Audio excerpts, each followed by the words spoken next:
Hey guys, good morning. I just realized I didn't have my glasses on. Oh my goodness. Okay, you guys, has anybody ever had this experience before? Um, I woke up this morning and all I wanted to do was read our book. I could not stop thinking about it last night. I'm obsessed, and we're so close to being done. So I got up early, so I look like a hot mess, but I wanted to get this chapter to you guys before I missed it since I'm not going to be in class today. Let me see if I can get some lighting going in here a little different. It feels a little grainy. Hold on. Okay, that's a little bit better. It's not so much better, but a little bit better. All right. Here we go. Okay. How High the Moon. We are about to finish this roller coaster motion of a story.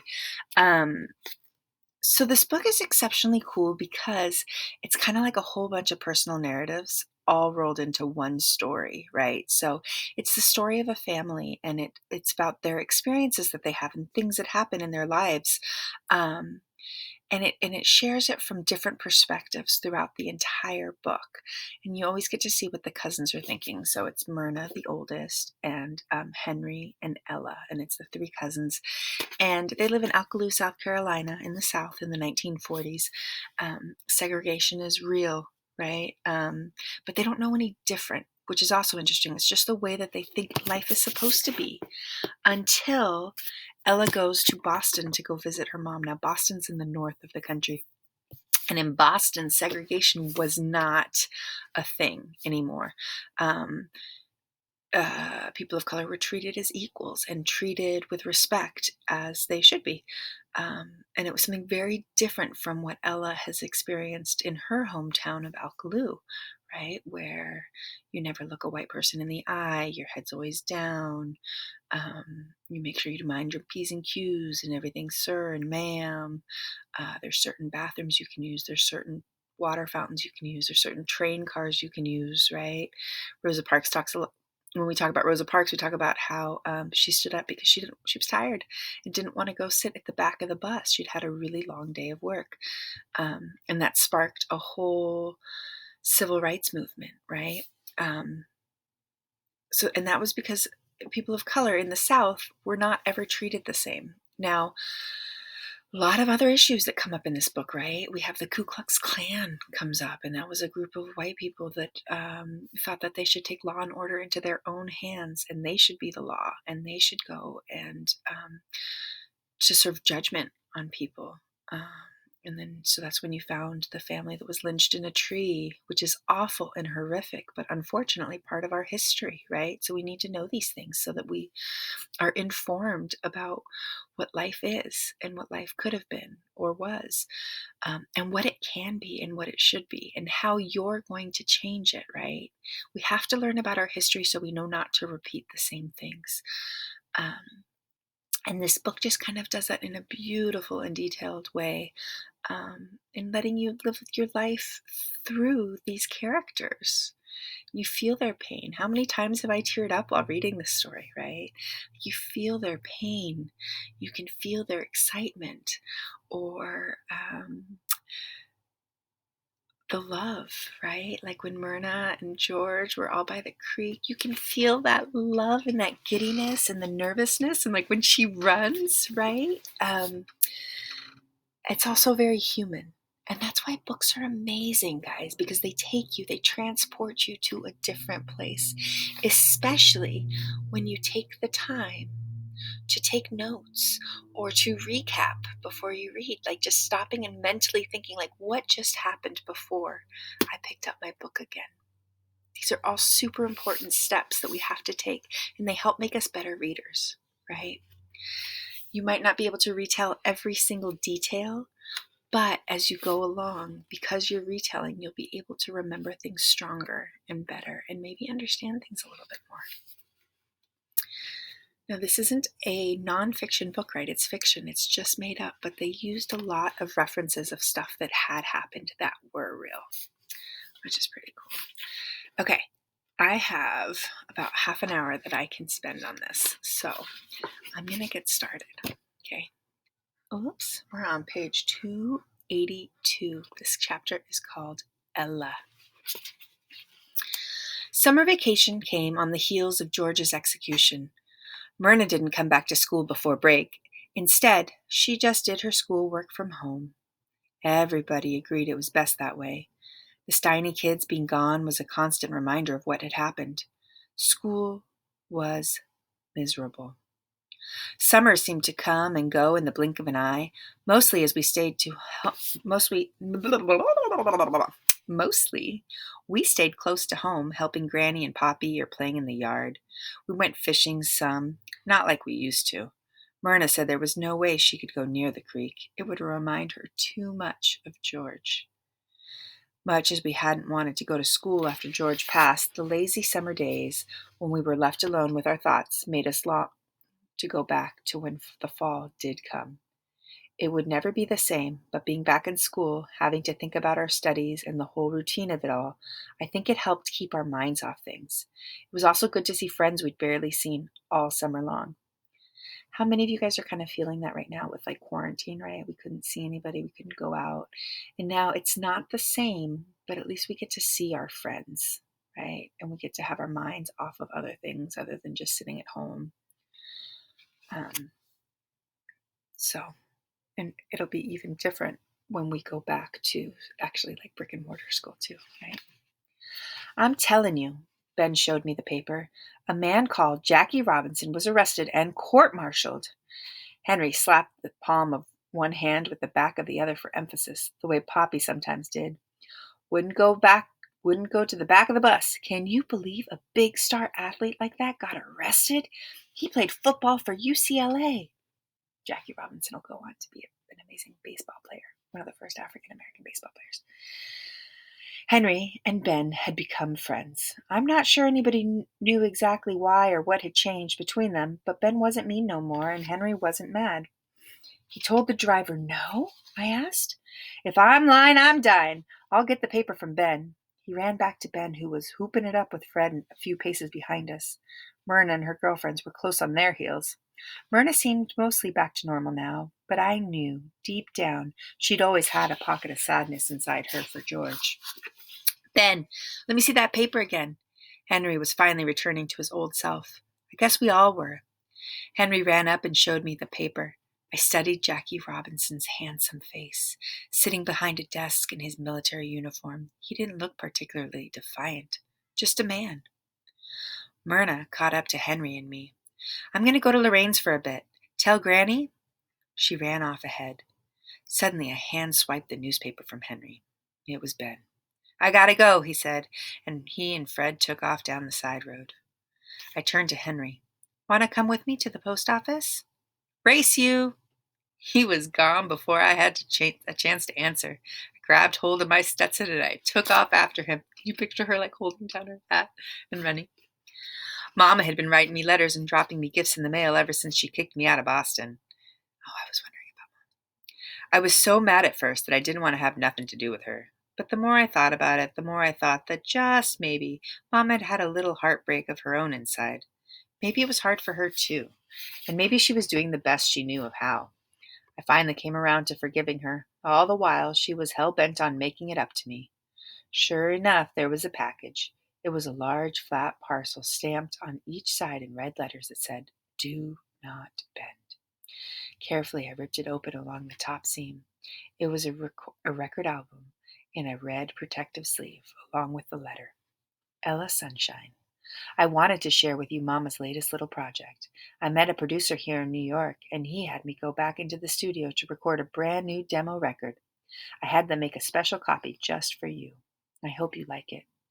Missing You Mountains, Mama. The label of the record was black with gold writing. It read, How High the Moon, Lucille Hankerson, Crystal Studios, New York, New York.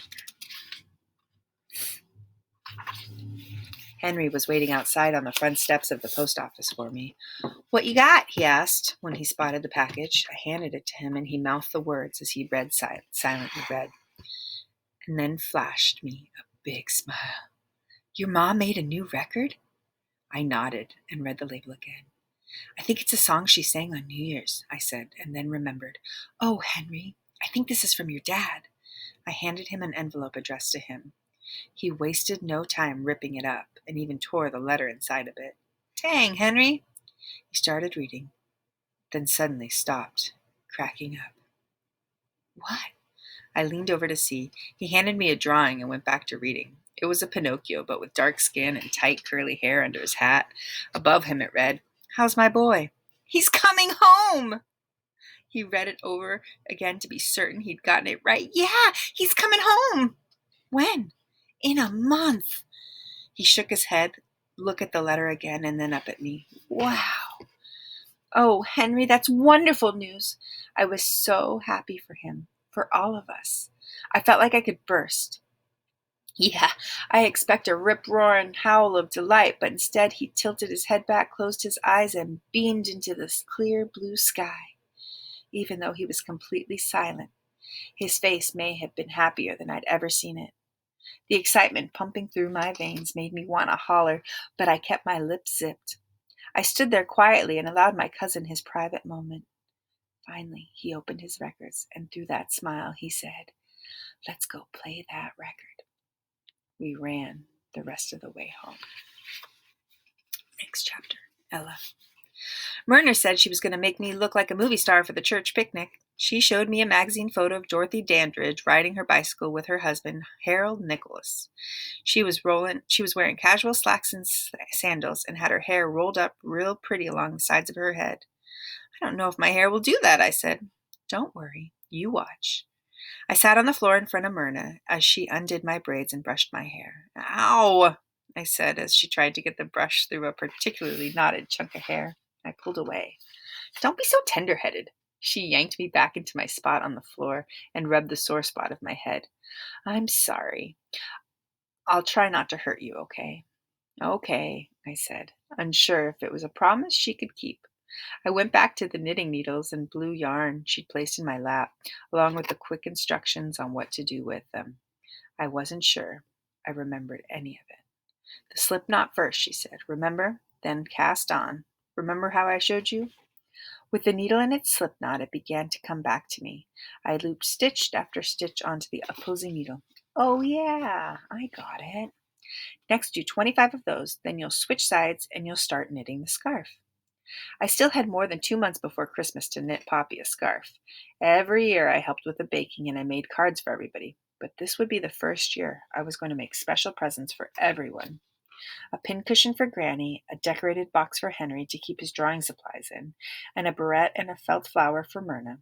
Myrna said she'd teach me how to knit Poppy a simple scarf. She said it was easy. While we don't really get scarf weather down here, Granny agreed that he would appreciate having it on one of those unexpected cold nights. Most important, he would be moved by taking the time and the effort. Ha! You should see your hair. It's huge! Myrna laughed. I know, I've seen it, I said, yanking my head away and getting ready for all the teasing that was about to come. Like always. Instead, she gently stroked my hair and smoothed it down. No, Ella, I didn't mean anything bad. It's so soft and pretty. You're lucky, she said as she dragged her nail through my woolly mane, making a part.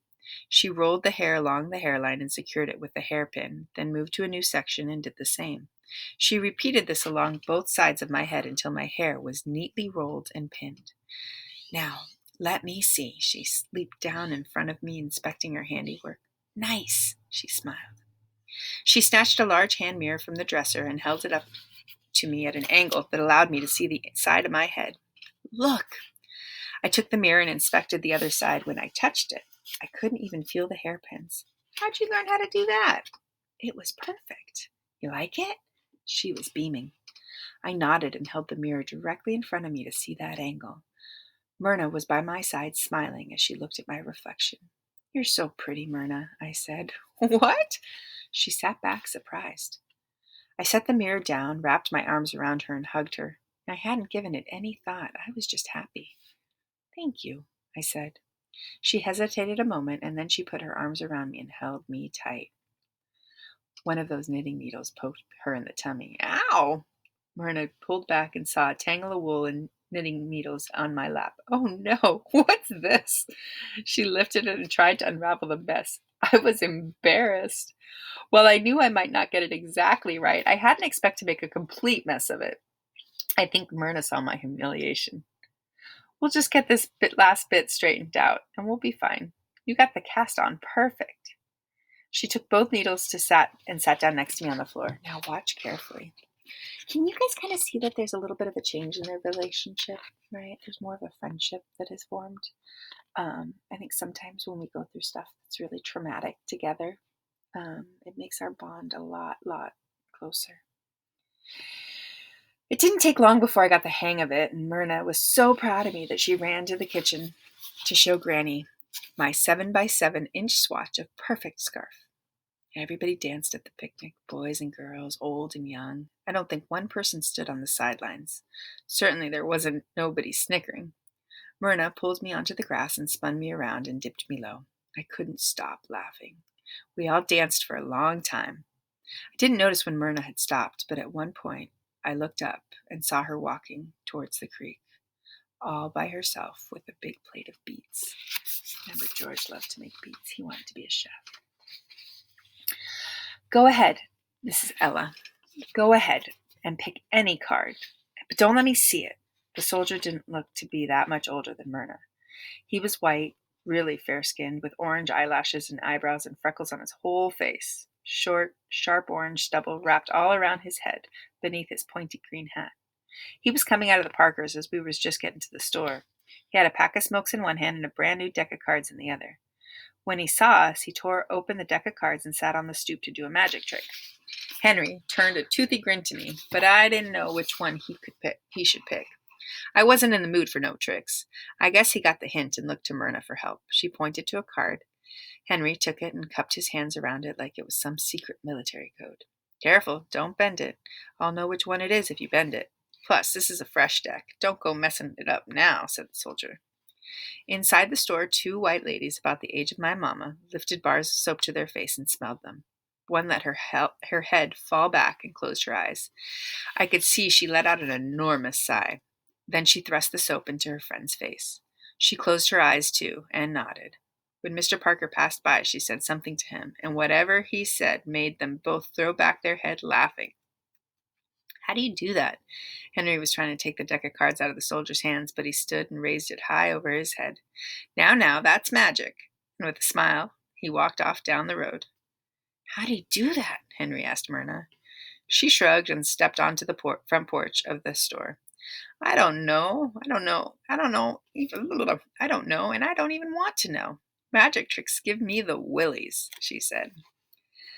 The jangle of the front door bell made my heart clench up. It had been months since I'd spoken to Mr. Parker and told him I thought he was my daddy.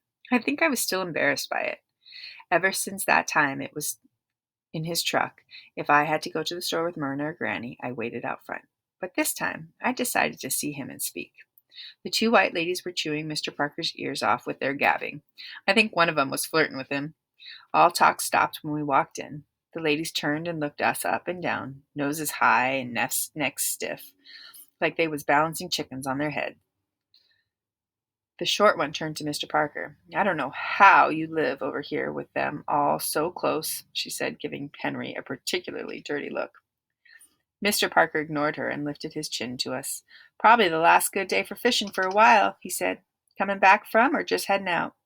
We're just heading out now, sir, Henry said. I could see he was feeling a little stung by the mean ladies, but then he remembered and brightened. Poppy gave us money for a lure. You don't say. Mr. Parker went back to talking with the mean ladies a little longer before joining Henry and Myrna at the case of lures. Henry and Myrna hovered over the glass, pointing and talking softly. Mr. Parker got to explaining the qualities of each lure, like which ones was good for catching what kind of fish, and all that. I walked up, slowly, to join Henry and Myrna. Mr. Parker handed Henry the lure he'd been pointing to. Then he turned to me and smiled, a good morning smile. I surprised myself and smiled back. Ooh, looks like you got new flavors, Myrna suddenly said and headed to the ice cream counter. Henry set the lure down on the glass and followed her. I was alone with Mr. Parker now. My mama gave me. I pulled the album from behind me and held it out to Mr. Parker. His eyes were calm as I stuttered and stammered to get the words out.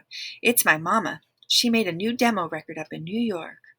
Well, how about that? He took the album and read the label, nodding, smiling. I was thinking, I said, that maybe while we're off fishing, you could listen to it. If you want, I can get it back later. That'd be real nice, Ella. I'd like that. Thank you. It's a nice change in their relationship, too, right? My nerves had finally taken a back seat, and I was just feeling happy that I'd spoken to him and that I brought the record. I think he liked that. Over by the ice cream counter, I heard giggles in a high-pitched voice. Millie had come out from the office and was showing off her new hat. Clearly, it was her mama's. She had to tilt her head way back to see Henry as she talked to him, and still it was covering her eyes. And if I want, I can put a fancy flower on it and wear it for Easter, she was saying. Then she saw me and she turned and ran to me. Ella! Hi, Millie. She pulled the hat from her head and held it out in front of her. See my new hat, she said. It's to keep the sun off my face. Ain't it pretty? Millie's loose blonde curls were flowing free. No pigtails or top bun to keep them tucked away and tidy. Her turquoise eyes were bright and twinkling. It's a lovely hat, Millie, I said. She nodded and did a little dance and then pulled her hair back behind her ears and plopped the hat down, back on top of her head. Daddy, she threw herself forward into Mr. Parker's body, letting her arms go limp and forcing him to quickly catch her.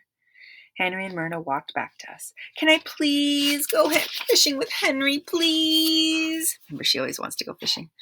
The ladies that had been flirting with Mr. Parker had stopped looking at the store's goods and had focused their attention on Mr. Parker and Millie. Both had their arms folded. Both were shooting daggers at us with their eyes.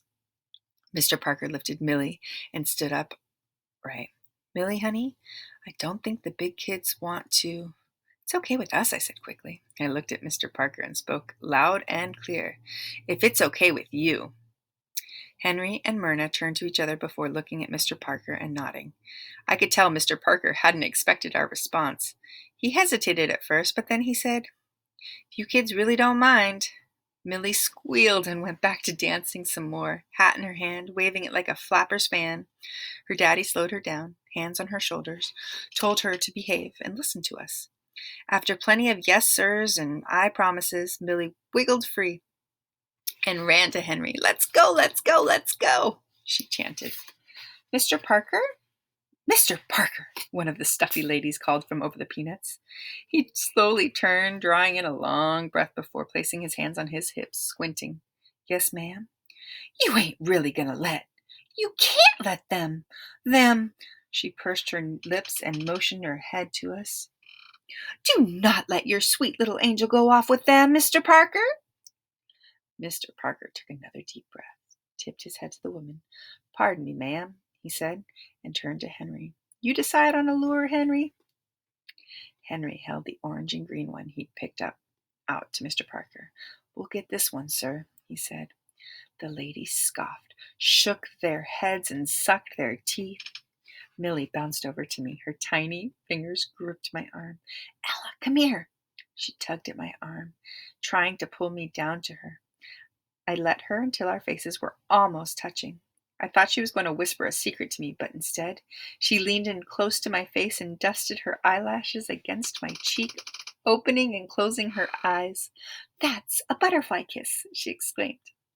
After Henry had paid and we left the shop, we were turning down the road for the creek when from inside the store I heard Mama's clean voice full of joy and spirit.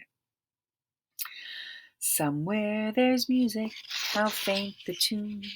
Somewhere there's heaven, how high the moon.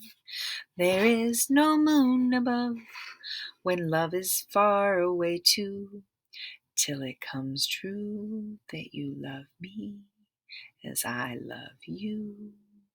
Somewhere there's music, how near, how far. Somewhere there's heaven, it's where you are. The darkest night would shine if you would come to me soon. Until you will still my heart, how high the moon. Mama came home for Christmas. She brought Helen along. Yay! While we was getting While we was waiting for them at the train station, I excused myself to use the washroom. I'll be fast, okay? I pointed to where toilets were. Sure thing, Pumpkin, Granny said. I think we're a little early, so I'm going to be sitting here. She indicated a free bench and kissed the top of my head before walking to it. Since we were kind of early, there weren't a lot of folks at the station yet. As I approached the toilets, I took in the familiar signs: white women, colored women. Two signs that could probably be switched up and no one would know the difference, unless, of course, it was different in them washrooms. I wondered. I couldn't be sure, but I didn't sound like there was nobody inside either room. I leaned in to listen. Nothing. I looked behind me.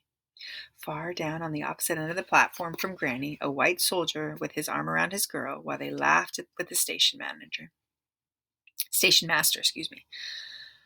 Closer to Granny, a man stood at the edge of the platform, smoking. Nobody was taking any notice of me. My heart started racing faster and faster with every step my feet took closer to the white washroom. I was going to do it. Still nobody looking. Still no sound coming from the washroom. Soon I was all the way inside, and as I'd suspected, there wasn't anyone else in there. I pushed open the door to each of the 3 toilet stalls. Just looked like regular old toilets inside. 2 small sinks, 1 large mirror, clean, but nothing fancy, no different than the colored washroom. I touched my finger to the reflection and dragged it across the glass as I slowly walked out. Myrna and I let Mama and Helen sleep in our beds, and we slept on the bedroom floor. Aunt Rhoda slept out on the sofa, but she'd stayed with us in the bedroom until bedtime. And we'd had a little girl party. No boys allowed. Mama pressed our hair, and she and Helen fixed Myrna's hair in victory rolls like Betty Garble. Then the 3 of them sat over me, pinning and fussing, showing Myrna how it was done. We painted each other's fingernails and toenails in bright reds and pinks. Henry wouldn't stop peeking his head in no matter how many times I told him to beat it. "What y'all doing?" he said.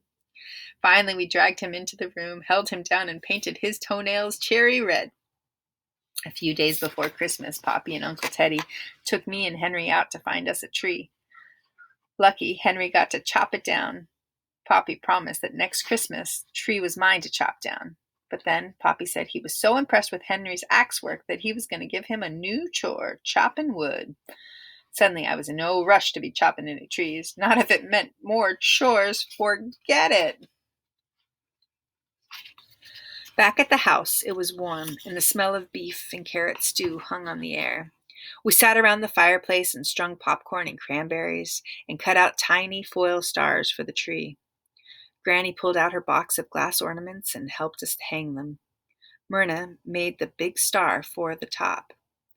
When we put on the radio instead of the phonograph because they were playing Christmas songs. I was pleased with myself that I'd finished Poppy's scarf in time for Christmas. It took a few small hiccups, but it was mostly a handsome-looking scarf. I'd finished all my gifts, including corn husk dolls for Mama, Helen, and Aunt Rhoda. Myrna showed me how to fancy up a tin can and with fun pictures to make a pencil holder for Uncle Teddy. Myrna seemed happy. I hadn't caught her looking sad in a long time, and I wondered if she thought about George when she was alone. I was pretty sure that she did. I know I found myself reminded of him and Johnny, Amy, Charles, and Catherine often. Where were they all now? Were they somewhere in another state, sitting around in the tree they'd just brought in from the woods, decorating it and telling stories of George, sharing memories, laughing and crying? Or were they broken? I watched Henry poking a needle through the end of a foil ornament he'd made, trying to make a loop to hang it from, watching his mind work so different from the rest of us, watching his smile brighten when his dad had looked over his shoulder and admired the figure he'd cut of foil, a silhouette of a smiling moon. Who would he become? My sweet cousin, my best friend, so funny and smart and creative? There was so much ahead for him. If he was taken from us now, would we grieve the loss of him? Poppy, Uncle Teddy, and Bear wandered in from the porch. Poppy carried the sweet aroma of his pipe in with him. Uncle Teddy yanked Aunt Rhoda up from the sofa and led her around the living room, dancing. Henry beamed. "Come on!" He dropped his scissors on the coffee table and pulled me up onto my feet. Together we mimicked the dance steps of his parents. Mama grabbed a hold of Myrna, and even though there was hardly an ounce of room, we all danced and stepped on each other's feet, laughing and singing. Even Bear joined me in moving in around our legs, his whole backside in motion, wagging his tail. Granny clapped and sang as she wandered in from the kitchen. "Soup's on, folks!" With the song still on our lips and the beat still in our feet, we started for the kitchen to gather around the table. I stopped on my way, took the needle from where Henry had left it, and quickly threaded it with the pale thread, poked a hole in the last foil star, and made a loop. There was a bare patch on the Christmas tree, just calling for something shiny. I hung my star and then a few steps back to admire our handiwork. The tin stars caught the dim light of the living room and reflected all the green sofa, the rose pillow, the blue throw, the amber lamplight, all together creating multicolored, sparkling light. Some of the stars were uneven. None were the exact same size, but each one had their own beauty. Together they made the tree magnificent. In the kitchen, everyone was gathering around the table. Poppy stopped near Granny at the stove before taking his seat at the head. She handed him 2 long bowls, which he obediently squeezed in among the biscuits, gravy, greens, and potatoes. Once settled, he pulled the pipe out and fiddled with it before setting it back in the shirt pocket. Helen, with her arm around Granny's small shoulders, whispered something into Granny's ear, and they both laughed. From her chair, Aunt Rhoda directed everyone to pass their bowls, which he handed to Helen at the stove. Granny ladled stew, and Helen passed the steamy bowls around. Mama was fussing with Myrna's hair, explaining what she was doing as she did it. Myrna listened intently while chewing on a hangnail. At the end, opposite Poppy, Henry filled Uncle Teddy's ear. Something about a scarlet snake he'd seen out back and wanting to know if he could keep it for a pet if he found it again. I reached for my St. Christopher medallion and ran my thumb over the carved figurines on the front. Mr. Parker was at home right now, probably sitting down to supper with Mrs. Parker and Millie. They were telling one another stories of the day and getting warm with excitement over Christmas arriving, just like we were. Bear nudged my leg with his wet nose. "Hey there, boy." I scratched him behind both ears until he pounded his hind leg on the floor with pleasure. Henry saw me standing in the doorway and waved for me to join them. "Come on, Ella," he said, patting the empty seat next to him. I went into the kitchen, full of warmth and light, and took my seat at the table. And that, my friends, is the end of How High the Moon. What a wonderful story. Thank you guys for sharing it with me.